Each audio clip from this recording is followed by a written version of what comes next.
നമുക്കറിയാമല്ലേ, പണ്ട് കാലത്ത് ഒരുപാട് പകർച്ചവ്യാധികളുണ്ടായിരുന്നു.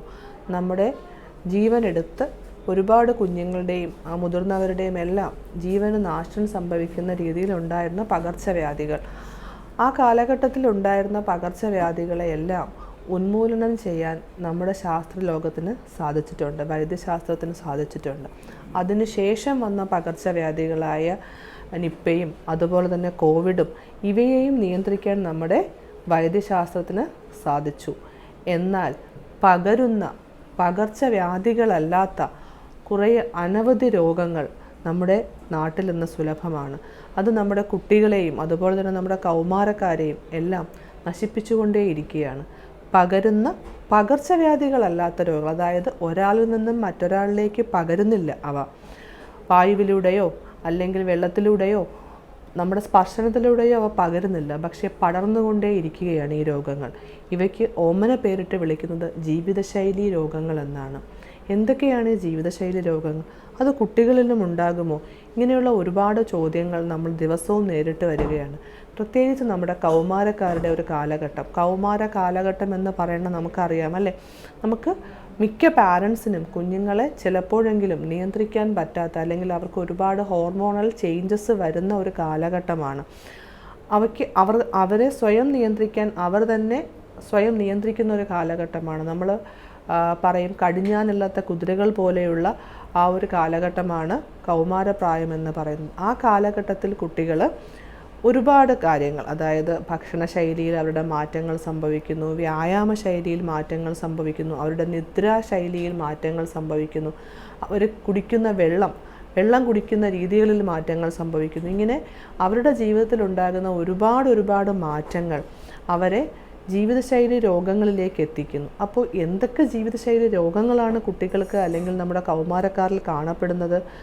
നമ്മൾ ഒട്ടും തന്നെ പ്രതീക്ഷിക്കാതെ അല്ലെങ്കിൽ നമ്മൾ ഏറ്റവും കൂടുതൽ മനസ്സിലാക്കേണ്ടിയിരിക്കുന്ന കാര്യങ്ങൾ, പ്രമേഹം മുതൽ എല്ലാ ജീവിതശൈലി രോഗങ്ങളും, അതായത് പ്രമേഹം, രക്തസമ്മർദ്ദം, ഹൃദ്രോഗം തുടങ്ങി എല്ലാ ജീവിതശൈലി രോഗങ്ങളും നമുക്ക് കൗമാരക്കാരിലും കാണാം. പ്രത്യേകിച്ചും നോൺ ആൽക്കഹോളിക് ലിവർ ഡിസീസ് എന്ന് പറയുന്ന ഒരു കണ്ടീഷൻ കൂടി. ഇത് കൂടാതെ നമുക്ക് ആവശ്യമായ പോഷകങ്ങൾ ലഭിക്കാതെ വരുമ്പോൾ ഉണ്ടാകുന്ന വിളർച്ച, വൈറ്റമിൻ ഡി ഡെഫിഷ്യൻസി തുടങ്ങി മറ്റ് അവശ്യ പോഷകങ്ങളുടെ അപര്യാപ്തത മൂലമുണ്ടാകുന്ന പോഷക അപര്യാപ്തത മൂലമുണ്ടാകുന്ന പ്രശ്നങ്ങൾ. അതുകൂടാതെ ഭക്ഷണശൈലിയിൽ ഉണ്ടാകുന്നതും വ്യായാമ ശൈലിയിൽ ഉണ്ടാകുന്നതുമായ മാറ്റങ്ങൾ കൊണ്ടുണ്ടാകുന്ന അമിതവണ്ണം, അല്ല എന്നുണ്ടെങ്കിൽ കൃത്യമായ ഭക്ഷണം കഴിക്കാതെയും കൃത്യമായ രീതിയിൽ പോഷകാഹാരം കഴിക്കാതെയും ഉണ്ടാകുന്ന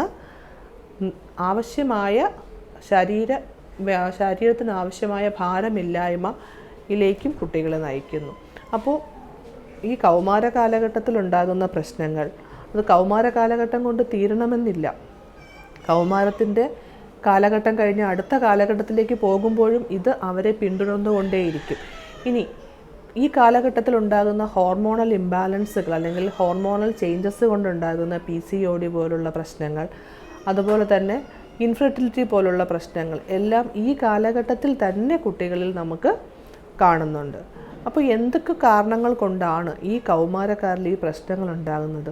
അപ്പോൾ ഞാൻ നേരത്തെ പറഞ്ഞു, കൗമാരപ്രായ കാലഘട്ടം എന്ന് പറയുന്നത് ആ ഒരു കാലഘട്ടം കുട്ടികൾ കടന്നു പോകുന്നത് വല്ലാത്ത മാനസിക പ്രശ്നങ്ങളിലൂടെയും അല്ലെങ്കിൽ അവർക്ക് ഒരുപാട് പ്രശ്നങ്ങളും അതുപോലെ തന്നെ പിയർ ഗ്രൂപ്പ്സിൻ്റെയും മറ്റ് ഇൻ്റർവെൻഷൻസുമൊക്കെ ഒത്തിരിയുള്ള ഒരു കാലഘട്ടമാണ്. അപ്പോൾ ഈ കാലഘട്ടത്തിൽ കുട്ടികൾക്ക് നമ്മൾ ഈ പറഞ്ഞ അസുഖങ്ങളൊന്നും കൂടെ അല്ലെങ്കിൽ ഈ പറഞ്ഞ കാര്യങ്ങളൊന്നും അല്ലാണ്ട് തന്നെ മാനസികമായ പ്രശ്നങ്ങൾ കൊണ്ട് ഡിപ്രഷനും ആൻസൈറ്റി പോലുള്ള പ്രശ്നങ്ങളും ഒക്കെ ഈ കാലഘട്ടത്തിൽ കുട്ടികൾക്ക് ഉണ്ടാകാറുണ്ട്. അപ്പോൾ ആദ്യം നമുക്ക് അവരുടെ ഭക്ഷണ കാര്യങ്ങളിലേക്കും പിന്നെ വ്യായാമ കാര്യങ്ങളിലേക്കും അവരുടെ ഉറക്കത്തിലേക്കുമൊക്കെ ഒന്ന് നോക്കാം.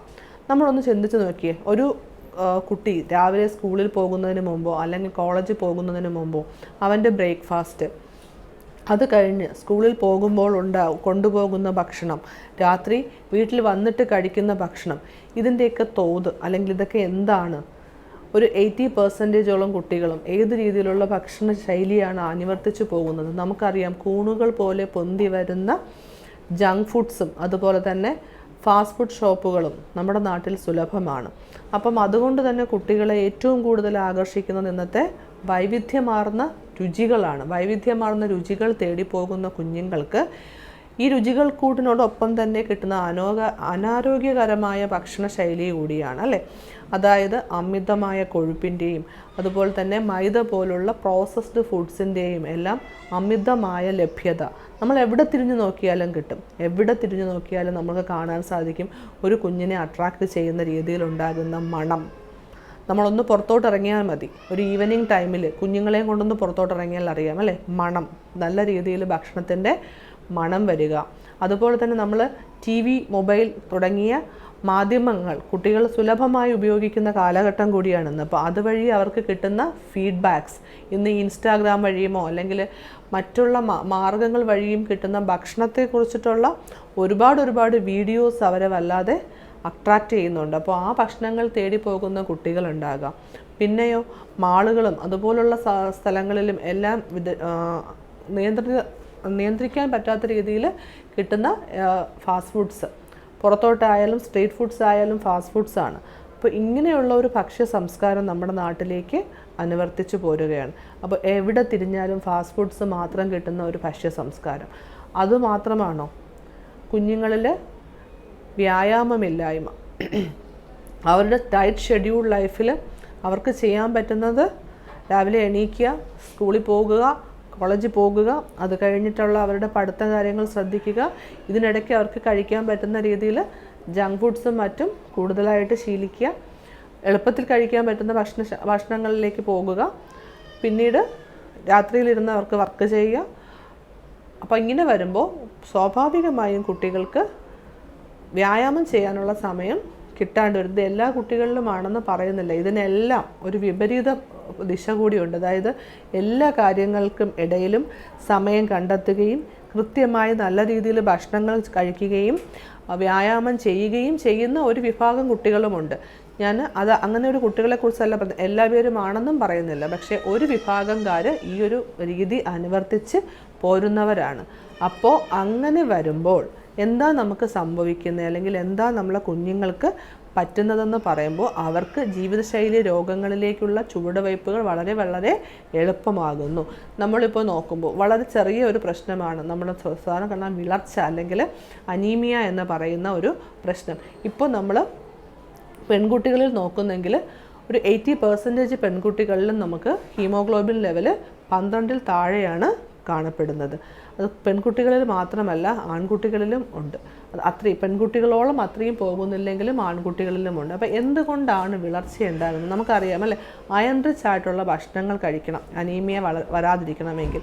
അപ്പോൾ അങ്ങനെയുള്ള ഭക്ഷണങ്ങൾ കുഞ്ഞുങ്ങൾ കഴിക്കുന്നില്ലേ എന്ന് ചോദിച്ചാൽ കഴിക്കുന്നുണ്ടെങ്കിൽ പോലും അവർ കഴിക്കുന്നതിൻ്റെ കോമ്പിനേഷനും അതുപോലെ തന്നെ അറിവില്ലായ്മ കൊണ്ട് സംഭവിക്കുന്ന പ്രശ്നങ്ങളും കൊണ്ടും വരാം.